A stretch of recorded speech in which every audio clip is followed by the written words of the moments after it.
And welcome back, Mindsetters. I hope you had a nice little break. And unlike me, who was being harassed about my pants. But anyway. Can come out wrong on many times. Yeah. Anyway, on that point, Mindsetters, make sure you get on the page, chat to us, post up your questions, anything you're having issues with, or if you lost anywhere, make sure you post. And yes, I'm looking for the best post to win this awesome calculator and this labeler. So make sure you guys keep posting. But on that note, this is where I hand over to Tracy. Tracy, take it away. Brilliant. Thanks, Ty. Pleasure. I know I'm going really fast, grade 11s. I'm sorry, we just have so much to go through. Actually, Ty, you made a couple of comments before the break. There were a couple of, there was those two comments you made, which I think we'd like to, the one about the diffraction and the one with the whales? Yes. Okay, so basically, Tafua wanted to find out, she's a regular, by the way. Hello, Tafua, just saying what up, how you doing? Anyway, she wanted to find out, what is diffraction? Okay, sweetie, you're going to do it in grade 12. Good question. Diffraction is the bending. In grade 12, we do it with light. It's the bending of a wave through an opening. Okay? So hopefully, in grade 10, when you looked at water waves and you had a little ripple tank, and you can do this actually in the bath if you wanted to, you create little waves and you put a blockage by it and you leave a little opening. And as the waves go through that opening, they change and they bend shape. Okay, so diffraction is really just the bending of waves round a bend, basically, round a barrier. Yeah. Okay. And then she also wanted to find out, I'm assuming this was a question because she didn't quite leave a question mark at the end of it. Oh, it's okay. But anyway, whales in the ocean sing to each other. The sound of their song can travel a distance of up to 800 kilometers. I've heard also elephants can do that. How is that possible? If it's anything like elephants, I mean, I don't know what frequency their sound's made up. We have actually got a question about the sound elephants make a little bit later on. Awesome. Yeah, elephants make what we call an infrasound, which is a very, very low sound, which we can't actually hear. I think we can hear the whale song, but what happens is it's a very long wave, okay? So it's got a very long wavelength, which also means the energy is such that it doesn't get absorbed really easily by the things around it. Think about because you don't go to clubs. We don't do that. You go to a concert, okay? Because we don't go to clubs. They're all too young, and you're a good boy. Yes. And I'm too old. Okay, so you go to a concert, and in the concert, you hear all the noises, and you hear the sounds, and it's a great sound. Then you go outside, because now you're hungry, and you're tired, and you need to go to the toilet, or whatever, and you're standing outside the concert hall. Think about the sounds you can hear. You can hear the bass, and you can hear the drums. Sometimes you can hear those high notes, but not often because of the way it's set up, particularly in things like school halls. You hear it all the time. But those bass notes, those really deep notes, those are your low frequency notes, so those are the ones with your long wavelengths. They're the ones you can still hear. It's the same concept. Because of the length of their waves, they don't actually get absorbed by the walls and the people and all of that sort of stuff. So they're able to travel further because they don't get absorbed. It's the same concept we use when we transmit radio, in that we use long wavelengths because we want them to go further, because we don't want them to be absorbed by the trees and the hills and everything else, the clouds. Same as it's the same concept as when you're trying to get cell phone reception. Exactly. Okay? Trying to get cell phone reception, you're in the middle of the city and you're just surrounded by buildings. And you're like... very likely not to hear anyone. Really, really? Why? Because the cell phone towers can't pick up the frequency. So it's the same concept. With whales, I'd imagine... I mean, I don't know what frequency sound they send off. It would be an interesting thing to actually maybe find out. Is that because of the sound frequency that they send out, that sound doesn't get absorbed by the ocean, doesn't get absorbed by the water, which is a good thing, because if you think about how spread out whales are, it's a good way for them to communicate with each other over long distances. But I'd imagine it's quite low. I'm just talking off the top of my head right now. Because it can travel so far, and we can still pick it up but not with. I don't think we can actually pick it up with the naked ear. I think we have to use special. More sonic, isn't it?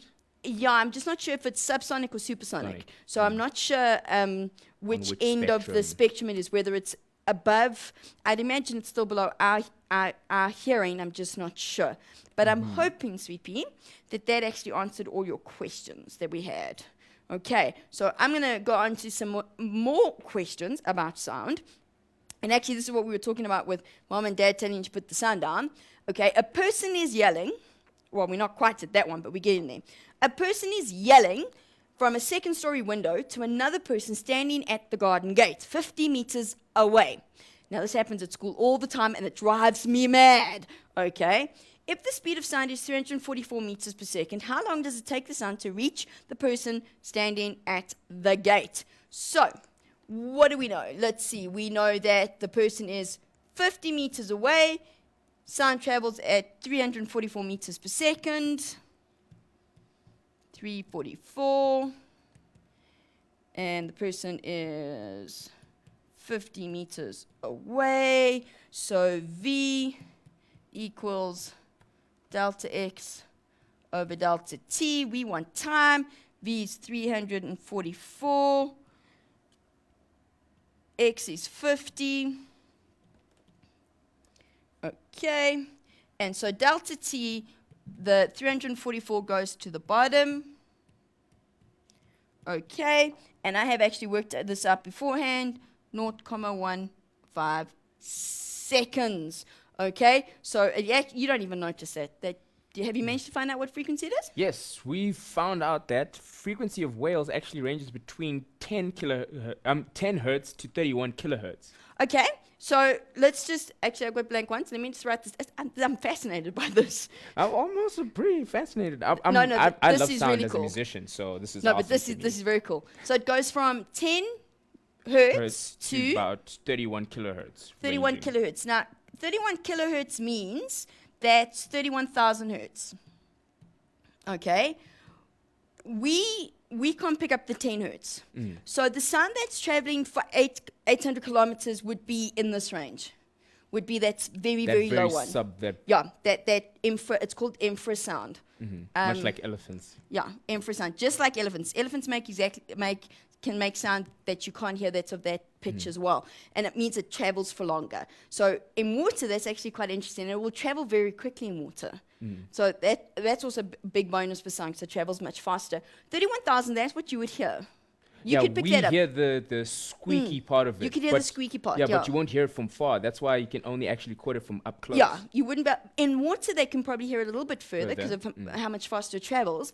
But it's harder for us as humans to pick it up in water, though, if we're in the water. Yeah. Because we're not designed to hear in water. So the 10 hertz is the one that you're hearing. And I'd imagine they only know that through special equipment.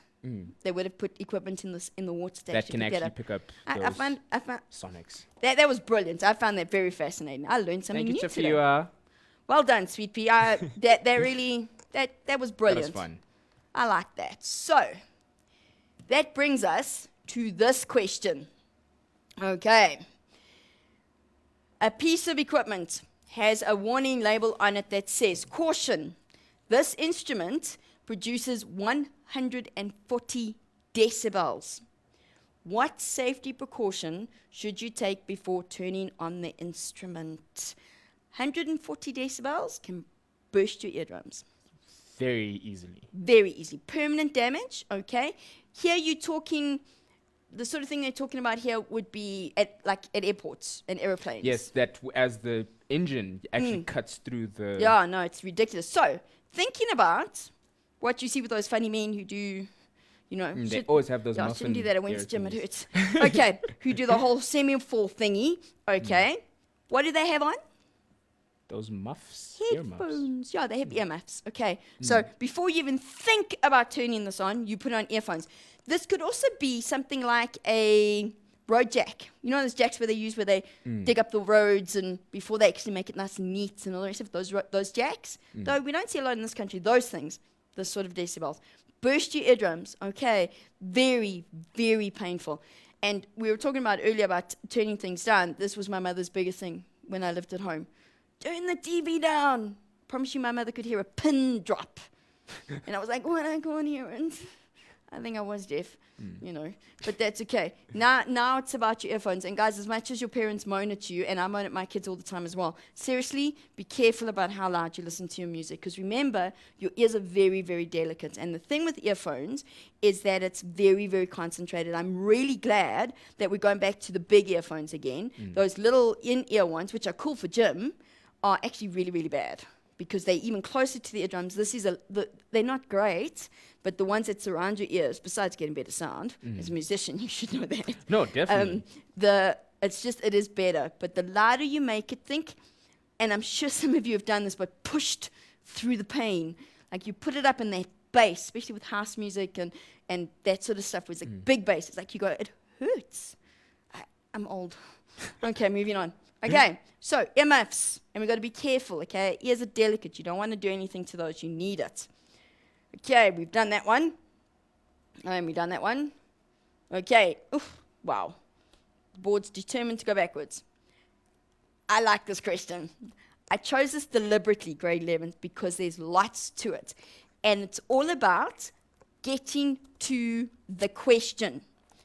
An automatic focus camera uses an ultrasonic wave to focus on an object. Okay, I didn't know that. The camera, ultrasonic means you can't hear it, by the way. It's very, very high-pitched. The camera sends out sound waves which are reflected off distant objects and returned to the camera. So have you ever wondered, I have a camera that does it, that automatically focuses for me. How does the camera know it's not alive? By doing this, okay? A sensor detects the time it takes for the wave to return and then determines the distance an object is from the camera. This is brilliant. So, if that was just actually putting everything in context for you, grade 11s, it's got nothing to do with the actual question in terms of working it out. If a sound wave, which has a speed of 344 meters per second, returns to the camera 0.15 seconds after leaving the camera, how far away is the object?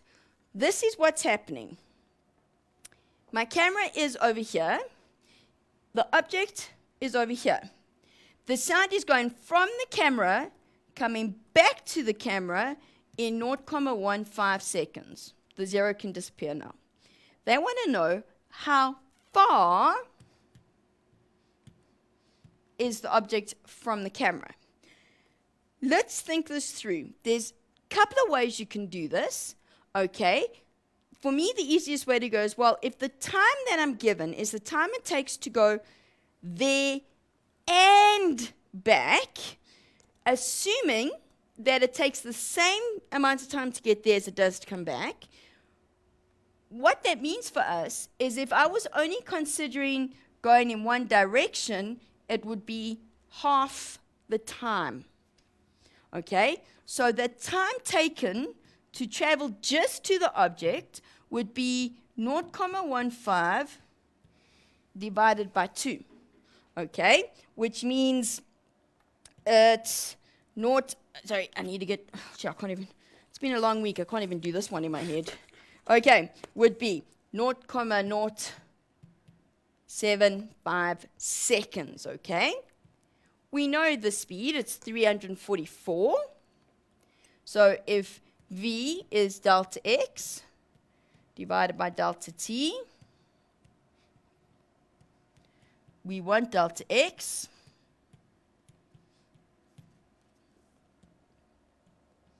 And we get 25.8 meters.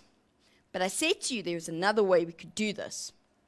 And I'm hoping some of you are thinking about this. Camera, object, goes there, comes back.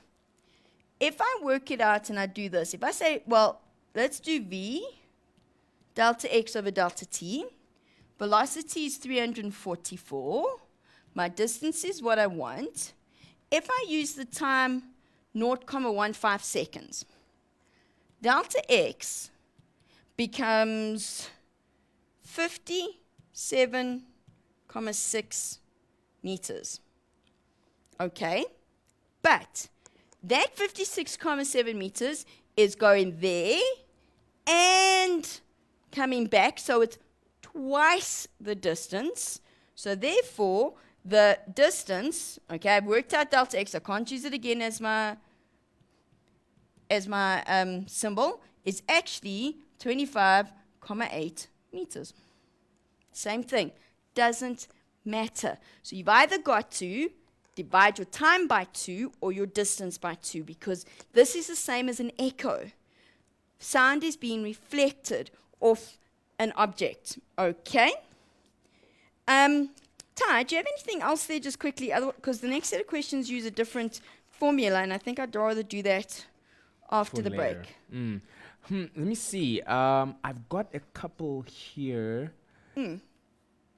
Yes, there was one question is, why can light, well, so this again with the whole vacuum. Yeah. More as in explaining how light then travels through a vacuum. Okay, it's because it's the way it's made. Light is an electromagnetic wave. Okay, light is made from a moving particle. That moving particle creates a magnetic field, which in turn creates a electric field, which in turn creates a magnetic field, which in turn creates a electric field. So because I'm working with a magnetic field and an electric field and not the movement of particles to transfer the energy, light can travel through a vacuum. Yeah, Yeah. okay. Then Takalani also wanted to find out what causes echolation and how does echolation affect our hearing? Okay, I think he's talking about Echoing. echolocation. Echolocation. Echolocation. Echolocation doesn't affect our hearing at all. We can't function by echolocation. Dolphins and bats do. And it's echoes. Literally what they do is they send down high frequency sounds, okay? And then they can judge, they're so clever, when the sound bounces back to them, they're able to, in their heads, which freaks me out, they can calculate straight away how far that object is, what it's made of, is it hard, is it soft, how, what distance, all of that sort of stuff. So they do it by sending out really high frequency sounds and judging by the echo how far away it is, basically. Yeah. So for instance, they would shout, well, sonically they would Yes. shout and it would bounce and be like 1, 2, 3. Then when it comes back, it's like, oh, it's 3 meters away. Yeah, pretty much. That's exactly what it is. But of course, it's instantaneous. Yeah. And bats have to fly with their mouths open. That's also weird. Yes, they have But to. they catch in at the same They time. catch. No, they don't actually. It's to catch the sound. They don't have ears. Yes. Oh, yes, they don't. They don't actually. Then there's another one by Nsako. Well, this is more of a statement slash reverberation. This is the process where echoes are heard from different places. And it's when the echoes clash with each other. other. It starts to become a standing wave. And it's also, you get reverberation when the echo, where the object that it's echoing off isn't far enough away for you to get a clear echo. So like even in the studio, before they put in our stuff in the roof, I mean, you remember, Yes. it echoed badly. It was quite a thing. Yes, and our sound people were like, oh, Yeah, they didn't like headache. us. But that's because it wasn't echoing, it was reverberating because it's not big enough to get a nice echo. School halls reverberate because it's a small, you need to be, and I don't want to lie, you got to be a good few, it's in the tens or hundreds of meters away from something before you hear a proper echo where you can actually hear the sound like properly. And come back. Yeah, it actually sounds like a word. It doesn't sound like a Like that waffly kind Yeah, of yeah, underwater where- sound. Yeah, where it all sort of just like gets muffled and you don't know what's going on. Yeah. All right. So Cool. on that note, I think we We should... can go for a break. Yes. So mindset is, as Tracy just said, now make sure, but yeah, besides what Tracy just said, make sure you don't just disappear and just go away. Make sure if you are going anywhere, toilet, whatever, go do whatever you had to do, but make sure you come back because after the break, we've got a lot more stuff that we have to cover. So on that note, we'll see you after this break.